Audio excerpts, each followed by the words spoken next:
얼마 전에 미국의 트럼프 대통령이 예루살렘은 이스라엘의 수도라고 선언을 하고 조만간에 텔아비브에 있는 주 이스라엘 미국 대사관을 예루살렘으로 옮기겠다고 선언을 했습니다. 이러한 선언으로 인하여 전 세계가 발칵 뒤집혔지요. 이 선언에 대한 세계인들의 반응은 딱 두 가지입니다. 로마 교황청을 비롯해서 유엔 사무총장과 유엔에 있는 각국 대사들, 그리고 또 아랍 진영들, 무슬림들, 그리고 팔레스타인의 무장단체들, 이런 사람들은 결사 반대를 하고 나섰습니다. 반면에 이스라엘은 물론이고 미국에 있는 기독교인들, 그리고 미국의 기독교인 정치인들, 그리고 미국의 교계 지도자들, 그리고 전 세계에 있는 크리스찬들은 적극 옹호하고 나섰습니다. 이것은 하나님의 말씀의 성취이기 때문에 우리가 적극 환영한다. 이렇게 극과 극의 반응을 보였습니다. 이 똑같은 사안을 놓고 왜 이같이 전혀 정반대의 반응을 보이고 있을까요? 이것은 예루살렘의 역사를 모르면 도저히 이해할 수 없는 사안입니다. 예루살렘에 대해서 우리가 잠깐 살펴보겠는데, 예루살렘이 어떤 곳이냐? 예루살렘에는 모리아산이라고 있습니다. 이 모리아산 하면 여러분 떠오르는 곳이 있죠? 바로 우리의 믿음의 조상 아브라함으로 하여금 하나님께서 너희 독자, 사랑한 독자 이삭을 가서 뭘로 드려라? 번제로 드리라고 한 곳이 모리아산입니다. 창세기 22장 2절 시작. 내 아들 내 사랑한 독자 이삭을 데리고 모리아 땅으로 가서 내가 내게 지시하는 한 산 거기서 그를 번제로 드리라. 그리고 이 모리아 산은 어떤 곳이냐? 또 솔로몬이 성전 건축을 했는데 바로 아브라함이 그 독자 이삭을 번제로 드리려고 했던 그 어디예요? 모리아 산에다가 성전을 건축했다고 성경을 기록하고 있습니다. 역대하 3장 1절입니다. 시작. 솔로몬이 예루살렘 모리아 산에 여호와의 성전 건축하기를 시작하니 그곳은 전에 여호와께서 그 아비 다윗에게 나타나신 곳이요 여부수 사람 오르난의 타작마당에 다윗이 정한 곳이라. 아멘. 여기 보니까 솔로몬이 예루살렘 성전을 졌는데 어디다 졌다고요? 모리아 산에다가 졌다고 기록하고 있고, 근데 그곳은 과거에 어떤 곳이라고요? 여호와께서 누구에게 나타나신 곳이라고? 그 아비 다윗에게 나타났다는 겁니다. 그 아비 다윗에게 왜 나타났느냐? 다윗이 인구조사를 했습니다. 하나님께 범죄했어요. 하나님을 전적으로 믿지 못하고 인구수가 많으면 자기가 전쟁에 승리할 수 있고 뭔가 할 수 있다는 그 인간적인 생각 하나 기뻐하지 않았어요. 그래서 그를 심판하기 위해서 하나님의 사자를 하나님께서 보내셨어요. 하나님의 사자가 와서 그를 단창을 지켜들고 예루살렘에 가리켰습니다. 다윗이 보니까 거대한 여호와의 사자가 나타나는데 심판하려고 그래요. 그래서 그때 무릎을 꿇고 하나님, 내가 잘못했습니다. 이미 이스라엘에서 수만 명이 온역으로 전염병으로 죽은 상태예요. 죄를 종이 범했걸 어찌하여 이 백성이 무슨 잘못이 있건데 이 백성에게 벌을 내리려 하십니까? 그러자 그 다윗의 회개를 들으시고 여호와의 사자가 한 가지 지시사항을 내렸는데, 너는 오르난의 타작마당에 가서 여호와께 제단을 쌓아라. 할렐루야. 어디에 가서? 오르난의 타작마당이 어떤 곳입니까? 솔로몬이 바로 모리아 산에 있는 오르난의 타작마당 그 위에 뭘 지었어요? 제단을 지은 곳이, 거기다가 바로 단을 쌓는. 그러니까 하나님께서는 역사적으로 보면 계속 어디에다가 단을 쌓게 만들었습니까? 아브라함에게도 어디에다 단을 쌓게 만들고, 모리아산, 다윗에게도 어디에다 단을 쌓게 만들고, 모리아산에 오르난의 타작마당, 그 다음에 소돔에게도 어디다 계속 영원토록 제사드릴 어느 곳에다가 모리아산에다가 성전을 짓도록 만든 것입니다. 그러므로 이스라엘 민족은 역사적으로 계속 예루살렘은 하나님과 뭐 하는 곳입니까? 만나는 곳입니다. 하나님을 예배하는 것이요, 하나님께 영광 돌리는 것이요, 하나님의 음성을 듣고 하나님의 인도함을 받는, 그리고 하나님의 축복을 받는 곳이 바로 예루살렘이에요. 할렐루야. 성경은 예루살렘은 온 지구의 이 세상의 중심이라고 나와 있어요.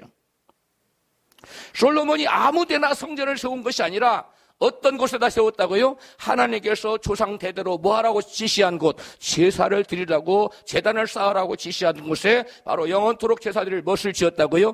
솔로몬 성전을 지었다는 것입니다. 이렇듯이 이스라엘 백성들에게 예루살렘은 조상 아브라함과 다윗이 제단을 쌓은 것이요, 솔로몬이 성전을 건축한 것입니다. 그런데 그들이 멋진 성전을 지었습니다. 그래서 매일같이 여호와의 성전 나와서 예배를 드립니다. 제사를 드립니다. 열심으로 하나님께 제사 드리는 건 좋은데 그들이 하나님의 택한 백성답게 제사는 열심히 드리는데 빠진 것이 있어요. 그게 뭐냐면 하나님이 요구하시는 거룩한 삶이에요. 할렐루야.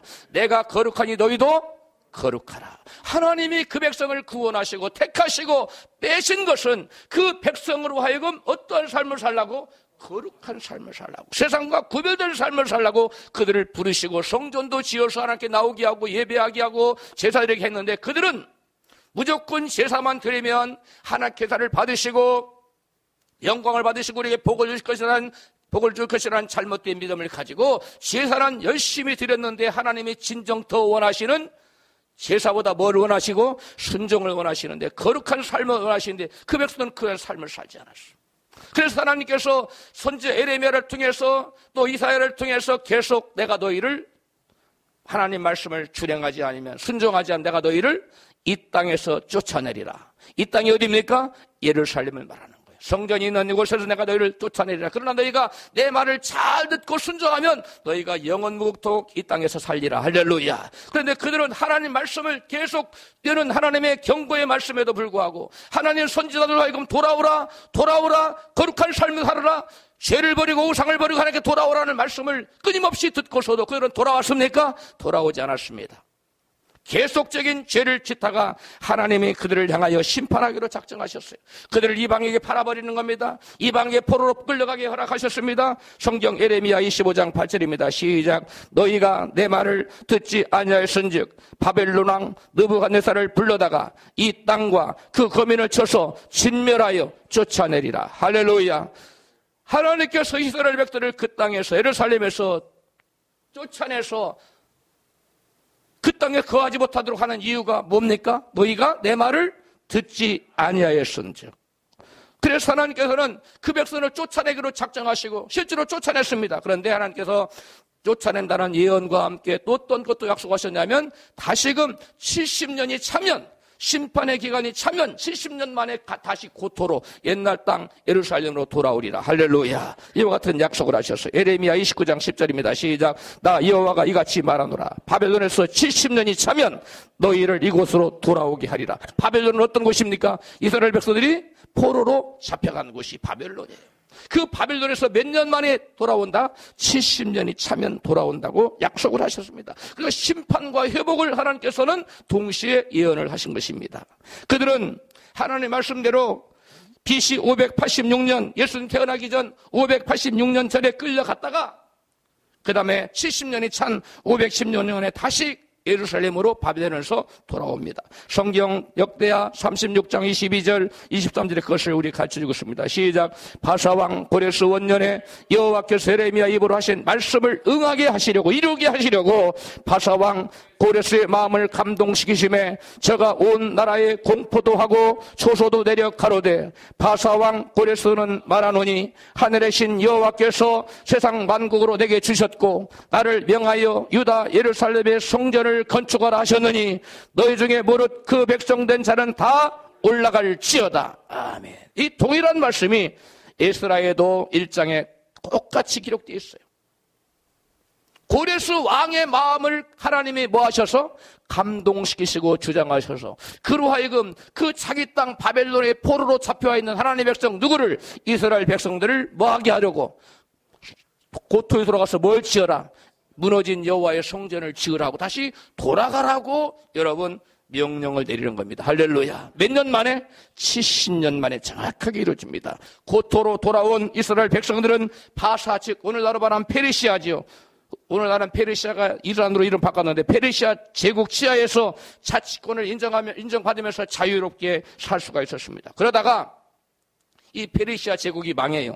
누구한테 망하죠? 역사적으로 세계사시가 나오죠. 그리스에게 망해요. 그리스 제국, 헬라 제국이라고도 해요.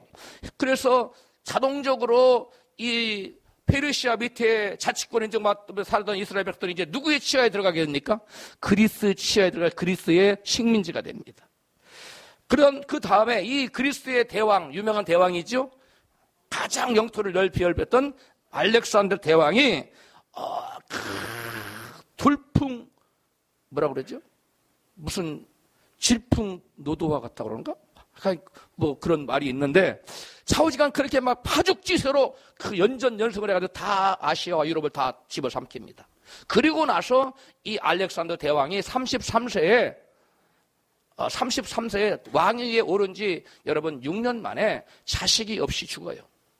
그러니까 그 휘하의 장군 3명이서 그 그리스 나라를 3분에서 나라를 찢어가지고 각기 왕으로 등극합니다. 그래서 그 세 나라가 뭐냐면 마게도니아, 시리아, 이집트로 나라가 그리스가 나눠져요. 그 세 나라 틈바구니 속에서 이스라엘은 굉장히 이쪽에 붙으면 이쪽에서 패고 또 이쪽에 붙으면 이쪽에서 패고 아주 곤고한 입장에 달하는데 시리아와 적대국에 있던 마게도니아 편을 들었다가 시리아 왕 안티오쿠스 4세 에피파네스가 이스라엘을 점령해버립니다. 정복하고 나서 BC 168년 예수님 오시기 168년 전에 그 예루살렘 성전에 제우스 우상을 세워요. 그리고 거기다 돼지 머리를 올려놔요. 미운 물건을 세우는 겁니다. 이렇게 철저히 그리고 제사를 금지시키고 그리고 제우스 우상을 섬기라 그러고 이런 못된 짓을 합니다. 그 후에 그 나라도 망해요. 그 다음에 그 지역의 패권 국가로 등장하는 나라가 바로 로마입니다. 로마가 패권 국가로 떠오르자 이스라엘이 이제 다종족 어디의 식민지가 됩니까? 로마의 식민지가 됐지요. 그래서 로마의 식민지가 됐을 때 이 로마를 대신하여 이스라엘을 통치하던 분봉왕이 있었어요. 여러분 잘 알죠? 누굽니까? 크리스마스 때마다 등장하는 사람 헤롯 대왕이라고 그래요. 에돔 족속입니다. 이 헤롯인데 그가 이스라엘을 아주 강력하게 아주 그 핍박을 하고 아주 세금을 아주 많이 착취해서 로마에다 바친 사람이에요. 그러니까 이스라엘 백성은 원수와 같은 사람이에요. 그러니까 이스라엘 사람 다 싫어하죠. 그래서 이스라엘 백성들의 환심을 사기 위해서 그리고 또 유대 백성도 아니 이 사람은 어떤 족속이라고? 에돔 족속, 에서 족속이에요. 그러니까 자기는 정체성도 이스라엘에 미치지 못해. 그러니까 그러한 것을 회복하기 위해서 한 정책을 펴는데 뭐냐면 무너져 내려가는 낡아 빠진 그리고 너무 조그만한 스룹바벨 성전을 바로 재건하고 증축하겠다고 선포를 한 다음에 무려 46년 동안 어마어마하게 아주 화려하게 성전을 건축합니다. 몇 년 동안요? 46년 동안 지었다고 했어요. 오늘 성경에 보면 제자들이 예수님께 한 성전을 가리켜 이것을 보십시오 하고 자랑하는 장면이 나와요. 그것이 바로 헤롯 성전이에요. 같이 있습니다. 마태복음 본문 24장 1절 시작. 예수께서 성전에서 나와서 가실 때에 제자들이 성전 건물들을 가리켜 보이려고 나오니 내가 진실로 너희에게 이르노니 돌 하나도 돌 위에 남지 않고 다 무너뜨리우리로다. 아멘. 이 헤롯 성전의 그 웅장한 것들이 다 무너져서 뭐 한다고요? 돌 위에 돌 하나도 남겨져 있죠. 돌 위에 도나가 전부 다 파쇄된다는 거죠. 그렇게 될 거라고 예수님이 예언을 하셨어요. 이와 같이 예루살렘 성이 무너지고 또 성전이 회파되고 이러한 그 모습을 예수님은 미리 보셨어요. 그리고 그 모습을 미리 보시고 마음이 너무 아프셔서 이렇게 우셨어요.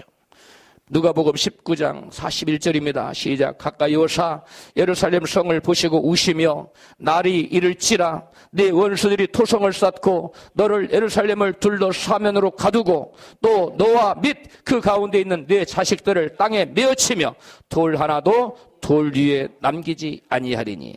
이 예수님의 예언대로 이 헤롯 성전은 AD 70년에 로마의 티투스 장군에 의해서 예루살렘 성이 함락되고 그때 예루살렘 성 안에 있던 예루살렘 성전은 어떻게 됩니까? 불타서 소실되고 맙니다. 그때 불이 타서 성전이 녹아내리고 금으로 발라놨는데 금이 전부 다 돌 사이에 끼어들었어요. 그러니까 로마 군병들이 금을 찾기 위해서 그 성벽을 전부 다 하나씩 뭐 했어요? 제껴냈어요. 그러니까 성벽이 다 금체교 다 제껴내니까 돌 하나도 돌 위에 첨놓이지 않는다는 예수님 말씀이 어떻게 됐어요? 그대로 실현이 된 겁니다. 예수님께서는 예루살렘 성이 사면으로 가두어지고 성 안의 사람들이 죽임을 당하고 성전은 뭐 할 것이라고? 회파될 것이다. 무너져 내릴 것이다. 소실될 것이다. 이렇게 예언을 하셨어요. 누가복음 21장 오늘 본문이죠. 같이 읽어요. 20절 시작. 너희가 예루살렘이 군대들에게 에워싸이는 것을 보거든 그 멸망이 가까운 줄을 알라. 그때 유대에 있는 자들은 산으로 도망을 치며 성내에 있는 자들은 나갈 치며 촌에 있는 자들은 성으로 들어가지 말지어다. 어떤 성을 말합니까? 예루살렘 성을 말하는 겁니다. 24절 시작. 저희가 칼날에 죽임을 당하며 모든 이방에 사로잡혀 가겠고 예루살렘은 이방인의 때가 차기까지 이방인들에게 밟히리라. 아멘. 이 말씀은 여러분 이중적인 계시예요. 그래서 이중적인 계시이기 때문에 이중적으로 성취가 됩니다. 먼저는 1차적으로는 언제 성취가 됐느냐? 로마에 의해서 예루살렘 성이 함락될 때 성 안에 갇혀있는 사람들이 다 이와 같이 심판을 당할 것을 예수님이 예언해 주신 거예요. 그런데 이 말씀을 또 주신 이유는 그 로마 분병에서 예루살렘 갇힌 사람들 다 죽임을 당할 때 너희들은 성 안에 뭐하라? 들어가라, 들어가지 말라. 들어가지 말라. 그리고 성 안에 이미 들어갔던 사람 뭐하라? 성 밖으로 나오라고 그랬어요. 그 당시에 예수 믿는 사람들이 이 하나님 말씀을 듣고 이 말씀을 기억하고 이 말씀대로 예루살렘 들어가지 말아서 너희들은 뭐를 면하라? 화를 면하라. 이렇게 예수님이 1차적으로 그 백성, 하나님의 택한 백성들, 하나님의 예수님 믿는 자들을 구원하기 위해서 이 말씀을 주신 거예요. 할렐루야. 그리고 이 말씀은 마지막 때에 예루살렘에서 또 심판당하고 또 그때 다 죽임을 당합니다. 그때 유대에 있는 자들, 예루살렘에 있는 자들은 다 거기에 남아있지 말고 뭐하라? 산으로 도망가라고. 유대인들을 마지막 때에 하나님께서 이건 아직 안 이루어진 거예요. 이미 하나는 뭐 했고? 이루어졌고 하나는 아직 이루어지지 않고 앞으로 임할 것입니다. 여러분, AD 66년 5월 유대인들이 반란을 일으키자 AD 66년 10월에 로마 세스티우스 갈루스 장군의 군대가 쳐들어와서 예루살렘 성을 이렇게 에워쌌습니다. 그리스도인들은 예수님 말씀하시기를 이방인들이 예루살렘 성을 에워싸는 걸 보고 너거든 피하라고 그랬는데 이미 그들은 어디에 갇혀 있었냐면 예루살렘 성 안에 있었어요. 그건 나오는데 그 성 안에 갇힌 예수 믿는 하나님 백성들이 그 예루살렘 성에서 피해서 도망치려고 그러는데 빠져나갈 구멍이 없는 거예요. 난감한 상황이죠. 빠져나가야 되는 하나님 피하라고 그랬는데 피할 길이 없는 거예요. 그런데 놀라운 일이 생겼습니다. 그때 성을 포위하고 있던 로마 장군 갈루스 장군이 갑자기 이유 없이 철군을 해버립니다. 갑자기 이유 없이 철군을 하자 그 성 안에 갇혀있는 예수 믿는 사람들은 어떻게 했을까요? 이때가 하나님 주신 뭐다? 기회다. 우리는 뭐하자? 도망치자. 그래서 그때 예수님의 동생 시므온이라는 사촌 동생이 바로 유대인들을 인솔해서 여러분 그들을 끌고 나갑니다. 끌고 나가서 여러분 펠라 도시, 그 요단강 건너편 산악도시인 베리아 지방의 펠라 도시로 피신을 시켜요. 그래서 그 당시 예수를 믿던 유대인들은 하나도 죽임을 당했다 안 당했다? 하나도 죽임을 당했다. 여러분 말씀을 믿고 순종하시기를 주님으로 축복합니다. 그 당시에 유대인 중에 믿는다고 하는 이름은 가졌는데 예수님이 이렇게 말씀을 우리에게 이렇게 피신합시다 했을 때 아니에요. 그런 일이 일어나겠어? 그런 사람은 구원받았겠어요?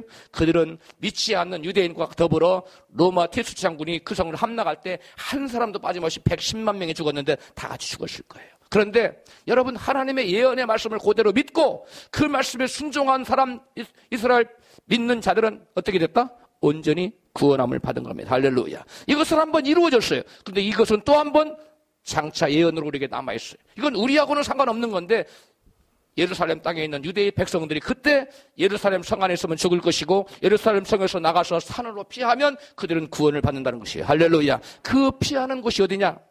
적그리스도의 그 모진 핍박을 피해서 피신할 곳이 어디냐? 학자들은 말하기를 페트라 성이라고 하는 그러한 그 천의 요새가 있는데 거기로 피할 것이라고 다들 예상을 하고 있습니다.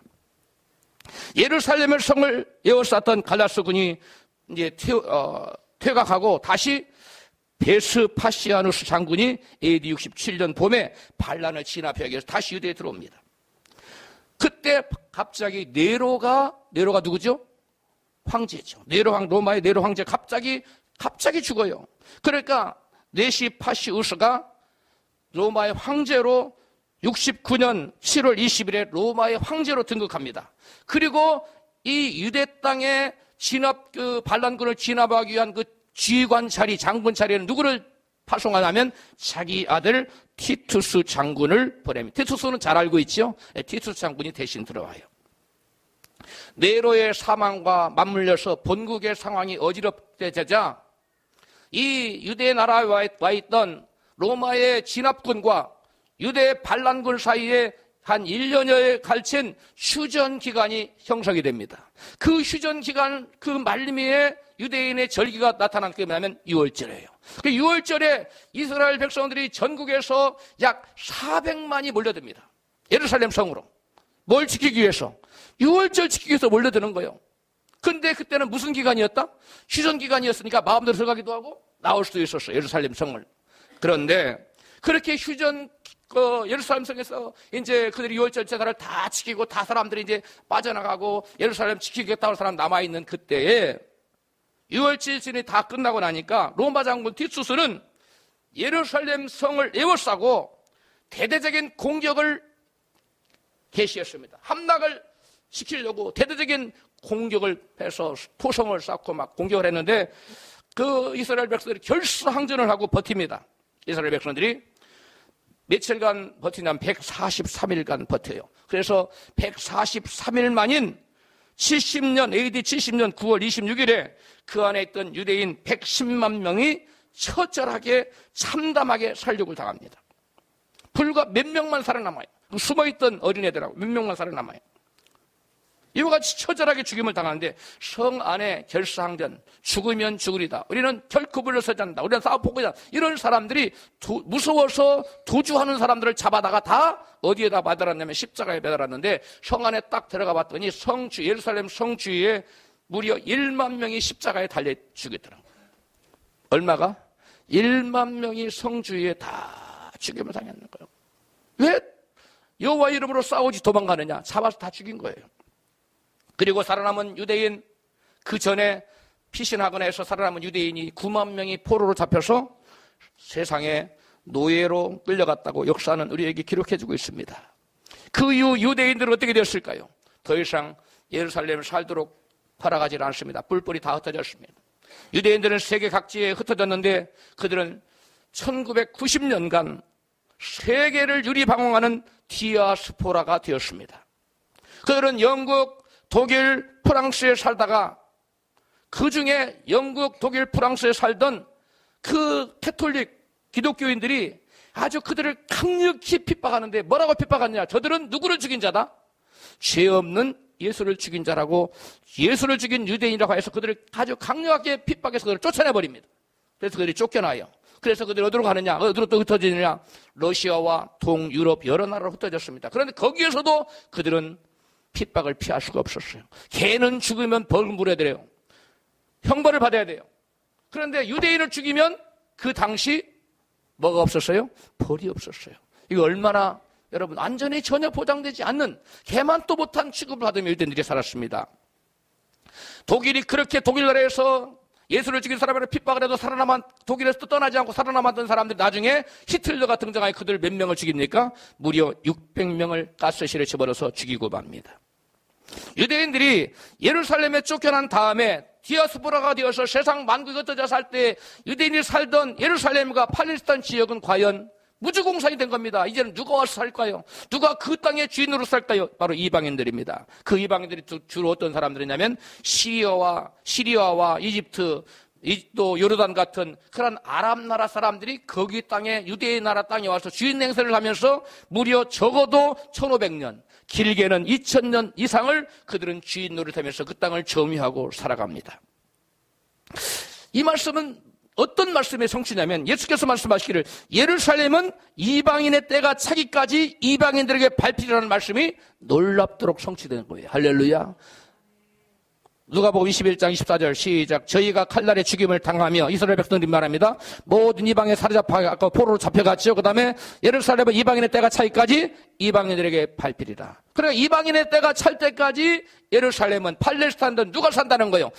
유대인들은 살지 못하고 여러분 이방인들이 와서 주인으로서 하고 살게 이방인에 밟히며 산다는 거예요. 디아스포라로 살던 유대인들 중에 유럽에 살고 있던 엘리트 유대인들이 1800년대 후반부터 유대인 복귀 운동을 시작하게 됩니다. 여러분, 1800년대에 엘리트 유대인들, 유럽에 살던 엘리트 유대인들이 1800년대 후반부터 무엇을 시작했다고요? 유대인 복귀 운동을 시작하게 됩니다. 당시 팔레스타인과 예루살렘은 오스만 터키가 지배하다가 이제 영국이 그 지역을 통치하고 있었던 시기였어요. 이 복귀 운동은 계속 힘을 받게 되는데 1920년대에 아주 힘을 받았고, 또 2차 대전, 세계대전이 끝나자 이스라엘에 봄이 오고 무화과 나무가 연해지게 되었습니다. 이스라엘은 무슨 나무로 상징되었습니까? 무화과 나무로 상징되었는데, 이 죽음 같은 무화과 나무가, 죽음 같은 이스라엘이 다시 살아서 가지가 연해지고 잎사귀게 된 일이 예수님 말씀 그대로 성취가 된 것입니다. 그날이 언제입니까? 1948년 5월 14일에 유대인들은 2500년 만에 팔레스타인 땅에 나라를 건설하고 세계의 이스라엘이라는 나라를 선포하고 독립을 선언합니다. 마태복음 24장 32절 시작. 무화과 나무의 비유를 배우라. 그 가지가 연하여지고 잎사귀를 내면 여름이 가까운 줄을 아나니. 아멘. 여러분, 이스라엘 나라가 지하서파로 흩어져서, 열국이 흩어져서 핍박을 받고 이렇게 할 것을 성경에 예언되어 있고, 그것이 다시금 그들이 고토에 들어와서 다시금 성을 증권하고 다시 나라를 세울 것을 성경은 예언하고 있는데, 무려 2700년 전에 그들이 세계에 흩어졌던 열방의 백성들이 열방에 흩어졌던 이스라엘 민족 다시 다 돌아올 것을 성경은 이사야 선지자를 통해서 무려 2700년 전에 예언해 놓고 있어요. 같이 읽습니다. 이사야 60장 4절 시작. 네 눈을 들어 사면을 보라. 무리가 다 모여 내게로 오느니라. 네 아들들은 원방에서 오겠고 네 딸들은 안개 올 것이라. 8절. 저 구름같이 비둘기가 그 보금자리로 날아오는 것 같이 날아오는 자들이 누구냐? 1948년에 740대의 비행기가 이스라엘 자손을 가득 싣고 유럽에서부터 먼저 그들의 땅으로 날아들었어요. 어디로? 팔레스타인 지역으로, 예루살렘으로 돌아온 겁니다. 지금부터 2700년 전에는 뭐가 없었어요? 비행기가 없었어요. 그래서 뭘로 표현한 겁니까? 비둘기로 표현한 겁니다. 비둘기가 그 보금자리로 날아온 것 같이 날아올 것이라고 이렇게 표현을 한 겁니다. 그 다음에 1984년 11월에는 이디오피아에 아주 극심한 기근이 일어났는데, 이스라엘은 모세 작전이라는 이름으로 검은 유대인 8,000명을 여러분 귀환시킵니다. 그리고 1992년 이디오피아에 내전이 일어났을 때 그 국경지대에 살고 있던 이스라엘 저기들이 다 거의 죽게 되는 그런 어려운 상황이 도달해요. 그러자 그 이디오피아 정부에 무려 3,500만 달러, 지금으로 하면 엄청난 돈이죠, 주고 6만 명을 귀환시킵니다. 그리고 1999년에는 DNA 검사를 통해서 그들을 또 3,800명을 귀환시켜요.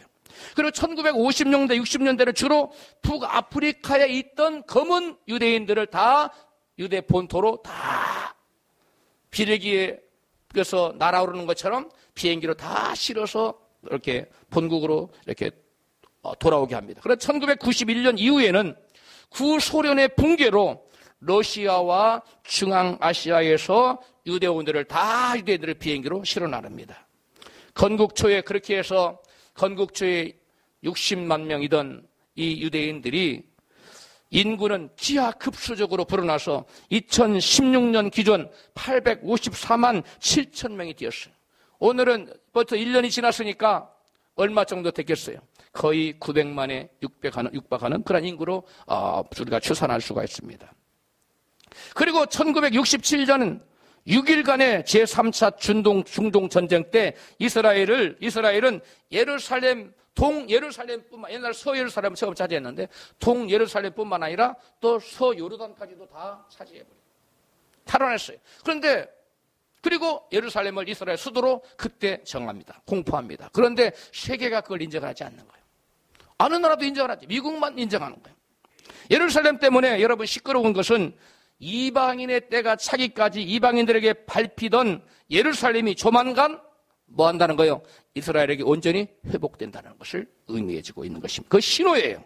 예루살렘은 이방인의 때가 끝날 때까지 이방인들에게 의해 짓밟힌다고 예수님 말씀하셨는데, 이 말이 무슨 말씀입니까? 여러분, 종말의 때가 가까이 온다는 거. 예루살렘이 온전히 예루살렘에게 귀속되면 여러분 이방인의 때는 끝납니다. 이방인의 때가 끝나면 그때는 누가 오셔요? 주님이 오시고 세상에 종말이 임하는 것입니다. 여러분 지금 예루살렘이 이스라엘을 완전히 귀속하는 그러한 단추를 누가 끼고 있냐면 트럼프 대통령이 하고 있는 것입니다. 예루살렘이 이방인들에게 언제까지 밟히리라고 예수께서 말씀하셨습니까? 누가복음 21장 24절 시작. 저희가 칼날에 죽임을 당하며 모든 이방에 사로잡혀 가겠고 예루살렘은 이방인의 때가 차기까지 이방인들에게 밟히리라. 아멘. 지금 아직도 예루살렘에 팔레스타인 사람들이 지금 살고 있어요. 그러면 자기 땅이라고 우기는 겁니다.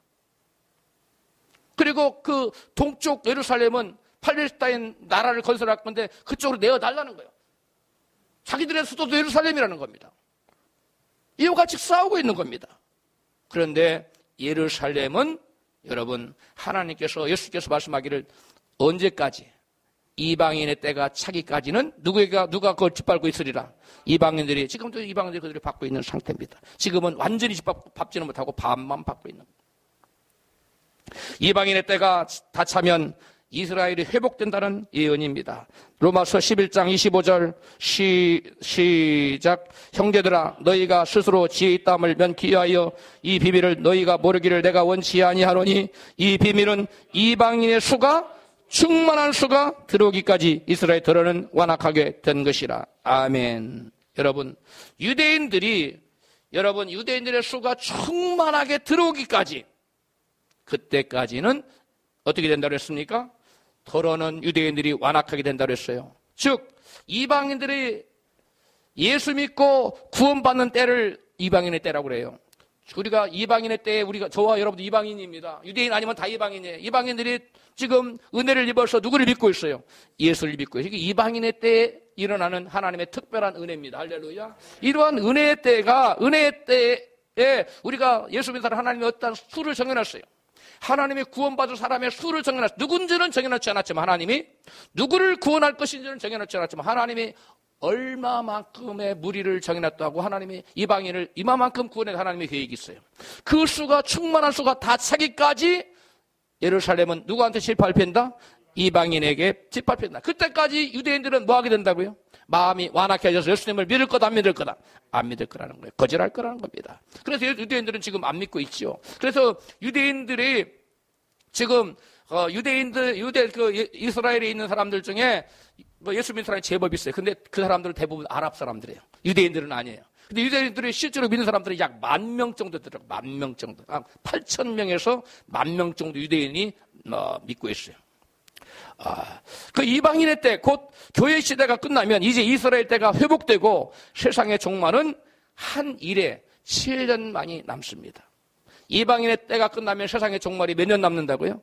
7년. 이건 다니엘서의 한 일에라고 나오는, 이것은 여러분 몇 시간 동안 강의를 해야 될 아주 어려운 내용인데 그 한 일에가 남아요. 그 한 일에만 남겨놓고 가죠. 그러니까 이방인의 때가 끝나면 지금 누가 오신다? 예수님이 오시고 세상에 뭐가 온다? 종말이 온다는 것을 보여주고 있습니다.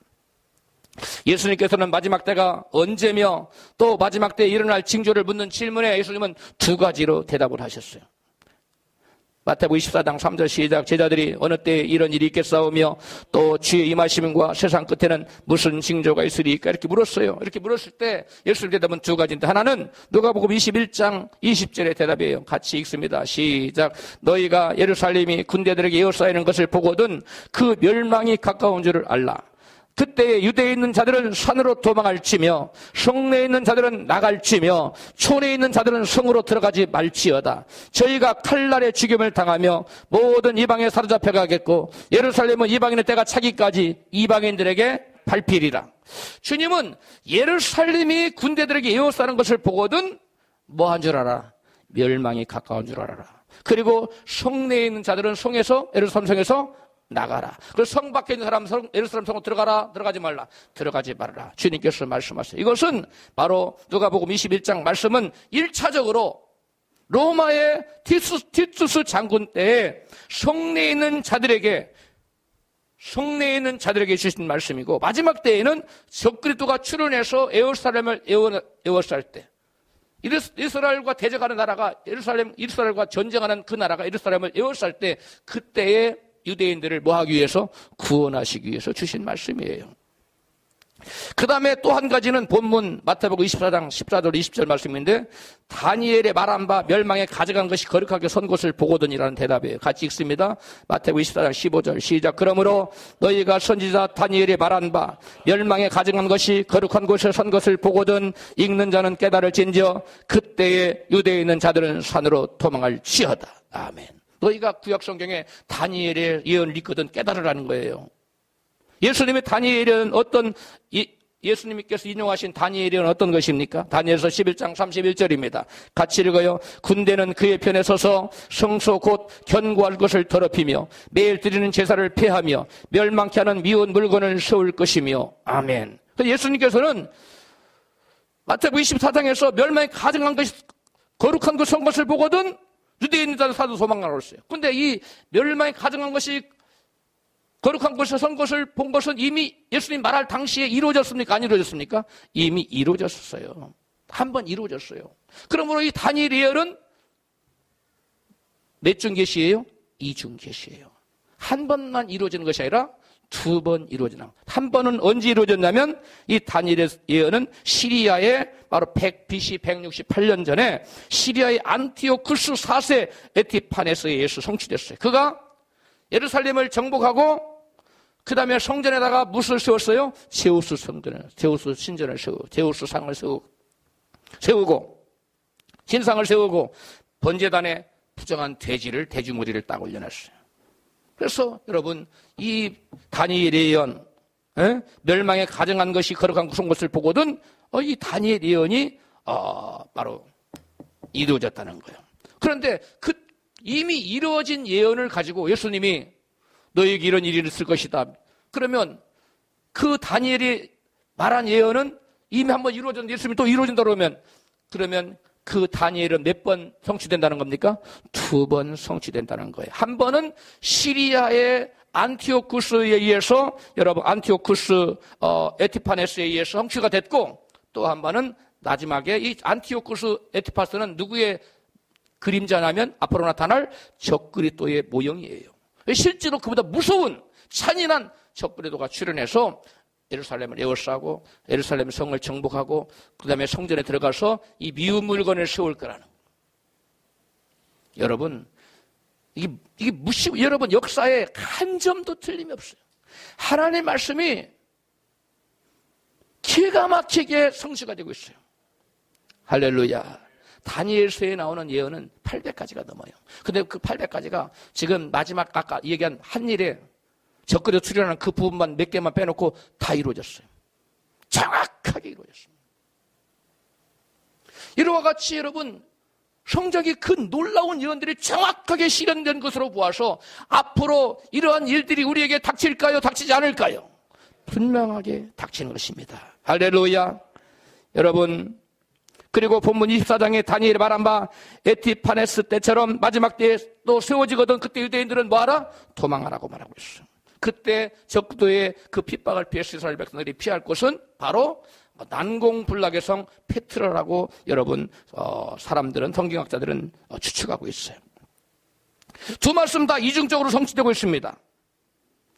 예루살렘이 로마 갈루스 장군에 한 번 에워싸여졌고 또 마지막 때에 또 한 번 쌓여질 것이고 그리고 시리아 에피파네스의 성전이 미운 물건이 세워진 것이 다시 한번 적그리스도에 의해서 성전이 에워싸여지게 됩니다.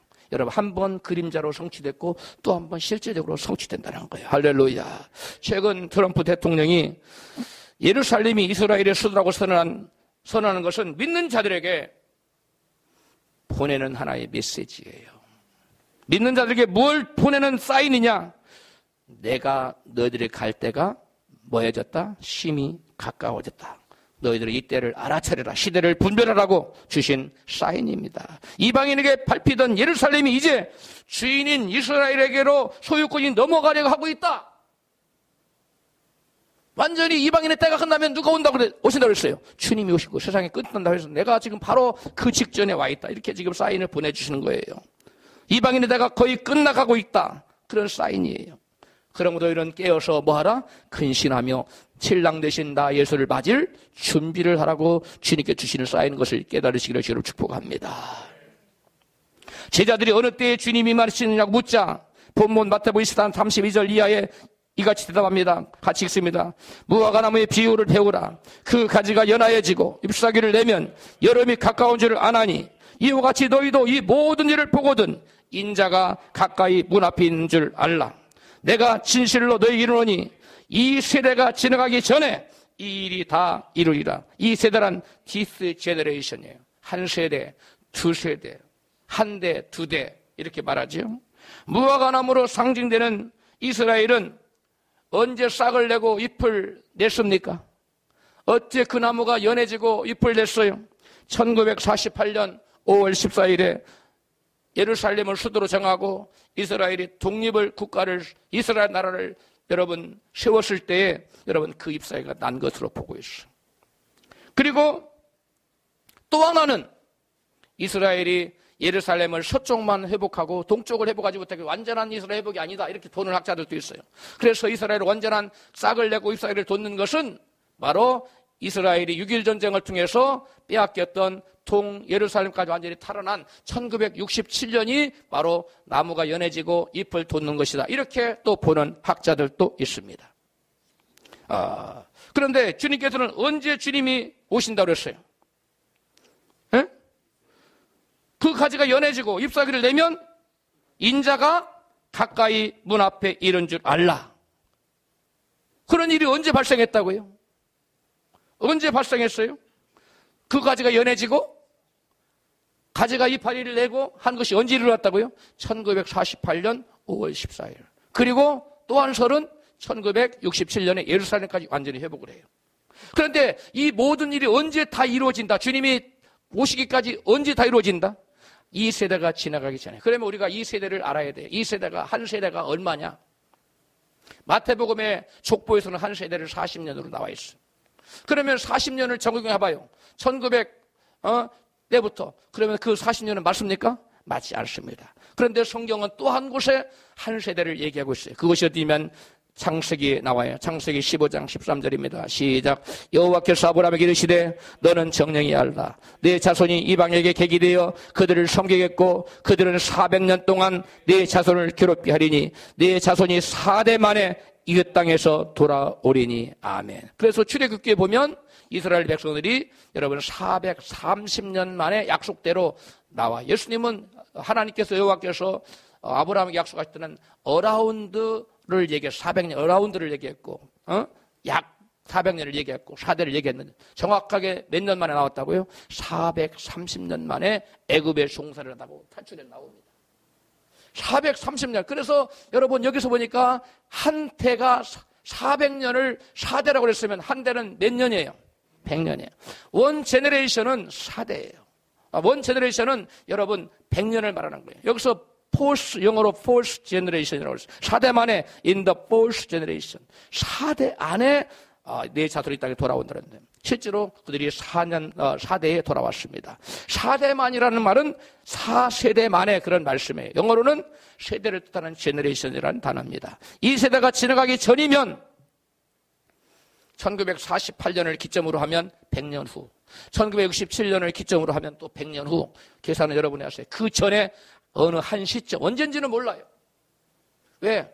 그 전에 이루어지니까 그 해가 다 될 때까지 기다리라는 게 아니라 그 세대가 뭐 하기 전에 지나가기 전이니까 10년 전에 될지, 그 다음에 뭐 5년 전에 될지, 한 1년 전에 될지 그 기간이 다 하기 전까지 어느 시대로 우리가 예수님 말씀에 그 날과 그 시는 아무도 모른다 그랬어.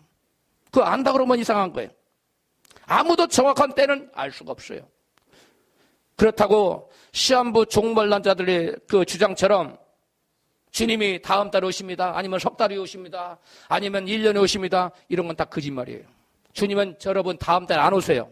아멘 하세요. 내년에도 안 오세요. 아멘 하세요.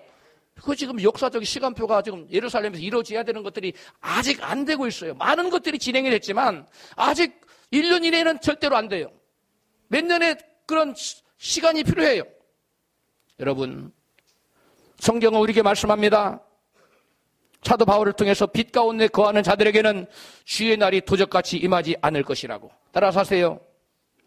빛 가운데 거하는 자들에게는 주의 날이 도적같이 임하리라.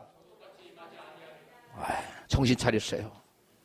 주의 날이 도적같이 임하지 않아요. 빛 가운데 거하는 사람들은 말씀 가운데 걸어가고 주님 말씀을 순종하고 살고 주님과 에녹처럼 동행하고 사는 사람들은 결단코 그의 날, 주의 날에 도적같이 잠자다가 말 그렇게 아니에요.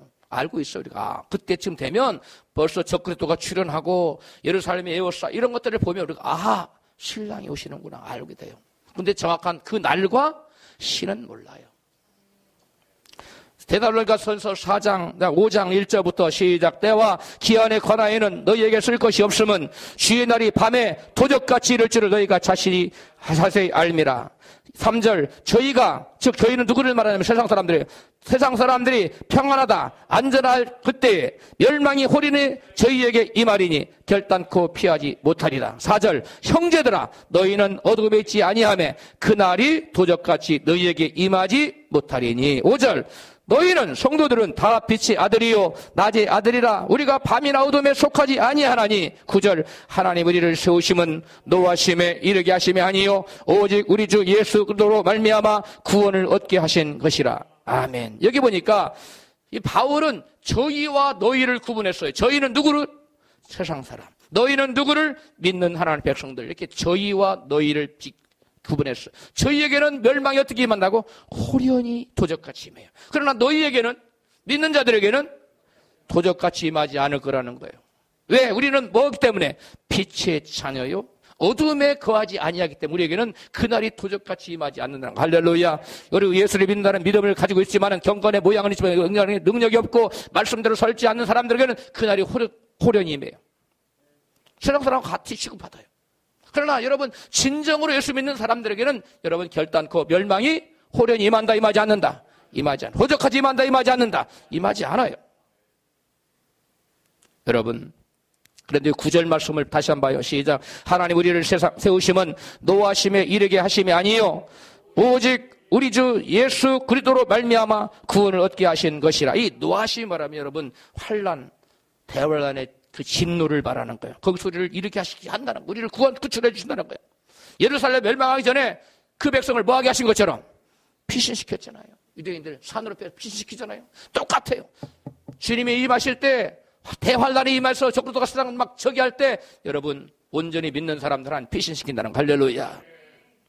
바울은 재림과 휴거가 있기 전에 먼저 있어야 될 일 우리에게 경고해 주고 있어요. 먼저 뭐가 있어요? 배도하는 일이 있고 멸망의 아들 적그리스도가 먼저 나타나야 된다는 거예요. 데살로니가 후서 2장 1절 시작. 형제들아 우리가 너희에게 구하는 것은 우리 주 예수 그리스도로 강림하심과 우리가 그 앞에 모임에 관하여, 그 앞에 모임이 뭡니까? 휴거를 말하는 거예요. 모임에 관하여 혹 영으로나 혹 말로나 혹 편지로나 주의 날이 이뤘다고 시동심하거나 두려워하거나 하지 아니할 그것이라. 3절 누가 아무렇게 하여도 너희가 미혹당하지 말라. 먼저 배도하는 일이 있고 즉 우리가 휴거되기 전에 주님이 세상에 임하기 전에 먼저 있어야 될 일이 있어요. 먼저 뭐가 있어요? 배도가 일어나요. 지금 배도가 일어납니까? 안 일어납니까? 일어나고 있죠. WCC 한국의 대교단들 다 거기 들어가고 있죠. 배교가 일어나고 있어요. 예수 외에도 다른 곳에도 구원이 있다. 성경은 예수님 말씀은 내가 곧 길이요 진리요 생명이라니 나로 말미암아 그 아버지께로 올 자가 있다 없다? 없다 그랬어요. 천하 만민에게 구원 얻을 이름 다른 이름을 주신 적이 있다 없다? 없다 그랬어요. 근데 있다고 자꾸 주장하는 사람들은 도대체 어떤 사람인지 모르겠어요. 그 사람들이 배교자입니다. 배교자예요. 배교하는 일이 있고 그 다음에 또 뭐가 있다고 그랬어요? 배교하는 일이 있고 그 다음에 뭐라 했어요? 멸망의 아들이 나타날 것이라는 거예요. 멸망의 아들이. 불법의 사람 곧 멸망의 아들이 나타나기 전에는 이르지 아니하라. 즉 여러분 휴거가 여러분 그리고 주님이 임하시는 것이 그런 일들이 우리 앞에 보여진다는 거예요. 멸망의 아들이 나타나야 돼. 할렐루야. 멸망의 아들이 나타나지 않았는데 다음 달에 옵니다. 3개월에 오신대요. 예수님이 그러시는데 1년으로 늦춰졌대요. 그딴 소리는 다 누구의 신나라 까먹는 소리예요. 귀신이 하는 소리, 귀신이 하는 소리. 여러분 현혹되지 마세요. 여기에 뭐 되지 말라 그랬어요? 미혹당하지 말라 그랬어요. 그 이단들이 하는 거예요. 여러분 절대 그런 데서 넘어가지 마세요. 성경대로 오세요. 성경을 떠나서 이상한 방법으로 오지 않으세요. 믿으시면 아멘 합시다. 4절 그는 어떤 자냐 시작. 저는 대적하는 자라. 하나님의 성전에 앉아 자기를 보여 뭐라고 해요? 하나님, 시가 하나님이라는 거, 자기 성비라는 거예요. 이게 적그러지기. 그 자가 나타나야만 주거도 있고 그 자가 나타나야만 주님이 재림도 하신다는 거예요. 그러니까 누가 뭐 주가 여기 있다 저기 있다 미혹되지 마라. 미혹되지 말라는 거예요. 현혹되지 말라는 거예요. 쫓아가지 말라는 거예요. 천안의 박권사이라 뭐 무슨 한 사람이 있다 하더라도 절대 그런 소리에 여러분 귀 기울이지 마세요. 예수님은 말씀대로 오십니다. 여러분 그러면 목사님 지금 우리가 대충 살다가 멸망의 아들이 나타났다. 이제 곧 그리스도 오신다. 그때 우리가 나가서 열심히 기름 준비하고 신랑 준비하면 되지 않을까요? 이렇게 묻고 싶은 사람이 있을 거예요. 여러분 지금 기름 준비 철저히 해놓지 않는 사람은 아까 우리 집사님 기도하시거든요. 미련한 다섯 처녀처럼 기름을 준비하지 않았어요. 등만 덜렁덜렁 갖고 있는 거예요. 그런 사람에게는 여러분 불이 꺼져서 기름 사러 간 사이에 누가 나타나요? 신랑이 나타나서 그리고 다 기름집에 들어갔는데 문은 닫혔어요. 여러분 마태복음 25장 1절부터 시작. 그때의 천국은 마치 등을 들고 신랑을 맞으러 나간 10 처녀와 같다 하리니 그 중에 5은 미련하고 5은 슬기 있는지라. 3절 미련한 자들은 등을 가지되 기름을 가지지 아니하고 슬기 있는 자들은 그릇에 기름을 담아 등과 함께 가져갔더니 5절 신랑이 더디 오므로 다 졸며 잘세. 6절 밤중에 소리가 나되 보라 신랑이로다 맞으러 나오라 하매 7절 이에 그 처녀들이 다 일어나 등을 준비할세. 8절 미련한 자들이 슬기 있는 자들에게 이르되 우리 등불이 꺼져가니 우리 기름을 좀 너희 기름을 좀 나눠달라 하거늘 슬긴 자들이 대답하여 가로되 9절 우리가 너희와 쓰기에 다 부족할까 하니 차라리 파는 자들에게 가서 너희 쓸 것을 사라 하니 10절 저희가 살아간 동안에 신랑이 오므로 예비하였던 자들은 함께 혼인잔치에 들어가고 문은 닫힌지라. 누구만 혼인잔치에 들어가요? 누구만 들림받아요? 예비했던 자들. 예비한 자들에게 휴거의 문이 열려요. 그러나 예비치 않은 사람에게는 문이 닫혀버려요. 기름 준비 그때 이미 늦었어요. 여러분 주님께서는 언제 오신다고요? 여기 보니까 열천이 비어서 언제 오신다고? 밤중에.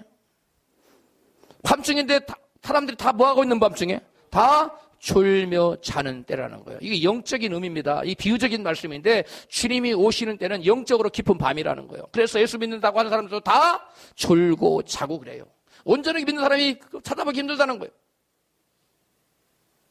다 졸멸타는 그런 영적인 흑암의 때에 여러분 예수님이 신랑이 되신 밤에 호른 듯 나타나신다는 거예요. 그때 신학의 영적 암흑기에 신랑이로다 맞으러 나오라. 적그리스도가 나타났다. 이제 우리 기름 준비해야 된다. 이제 적그리스도가 나타났으니까 조만간에 주님 오실 것이다. 신랑 오실 것이다. 외치고 나오라고 선을 하고 강단에서 막 깨어있는 주일동들이 선포할 겁니다. 그런데 그때까지 여러분 기름 준비해놓지 않은 사람은 기름 준비가 가능하다 안 가능하다? 불가능해요. 왜 그런지 아십니까? 그때의 영적인 토양은 지금과 전혀 달라요. 제가 처음 예수 믿을 때하고 지금은 완전히 딴판입니다. 그때의 기준으로 지금 예수 믿는 사람 믿는 게 아니에요. 그런데 지금보다 예수님 오실 때 신랑이로다 적그리스도가 주리라 할 때는 더 믿음이 떨어지고 사람들이 기도 모임 이런 거 안 모여요. 그런 때가 와요. 그러므로 지금 준비하시기를 저는 축복합니다. 지금이 바로 때예요. 그래서 바울이 말했어. 바로 보라 지금이 바로 은혜 받을 만한 때예요. 지금이 바로 구원의 날이로다. 여러분 예비고사 합격 팽팡 놀다가 시험 발표 딱 하니까 학력고사 봅니다. 학력고사 합니까? 수능고사? 수능고사 봅니다. 그때 한 달 전에 딱 통보받고 나는 그때부터 공부할 거야. 그럼 서울대학 갑니까? 아니면 인서울에 있는 대학 갑니까? Impossible. Never. 그런 일이 있을 수 없어요. 마찬가지입니다. 여러분 서울대학교 여러분 가는 세상에 가는 것도 그렇게 철저히 준비를 해야 가는데 하늘나라를 팽팡 놀다가 자기 하고 싶은 거 다 하고 살다가 보라 신랑이로다 그때 가서 기름 준비하려고 발버둥을 친다고 될겠어요? 천만의 말씀. 바로 누가복음 이 마태복음 25장 예수님의 이 열천의 비유가 우리에게 들려주는 교훈은 그거예요. 너희들이 예배하고 있어야 된다는 거예요. 뭐하고 있어야 된다고요? 예비하고 있어야 된다는 거예요. 예비하십시오. 예비해야 됩니다. 여러분, 영적 흑암기 그때가 되면 사람들은 다 먹고 마시고 시집가고 장가가고 이 세상의 재미에 사로잡혀가지고 모이는 일에 등한히 하고 또 기도하는 일에 등한히, 예배드리는 일에 등한히 합니다. 영적인 일에 등한히 합니다. 세상 일에만 온전히 마음 빼앗겼습니다. 그러므로 그때 신랑이로다, 그리스도가 틀렸으니까 예수님 오실 때가 얼마 안 됐다 외쳐도 그 사람에게는 그걸 따라갈 힘이 없어요. 미리 준비하시기를 주로 축복합니다. 저는 여러분 중에 단 한 사람도 미련한 다섯 처녀와 같은 분이 없기를 바라요. 모두 다 슬기로운 지혜로운 다섯 처녀가 되기를 주로 축복합니다. 예수님 말씀합니다. 누가복음 12장 56절 예식하는 자여 너희가 천지의 기상은 분별하면서도 어찌 이 시대는 분별치 못하느냐. 이 시대를 분별하고 우리가 깨어있어야 될 줄로 믿습니다. 지금 우리가 사는 이 시대가 영적으로 어떤 시대인지를 분별하여 신랑 되신 주님이 다시 오실 그날에 그름 준비하고 있다가 예비하고 있다가 주님 만나러 나아갈 수 있는 저와 여러분 되시기를 주 이름으로 축원합니다.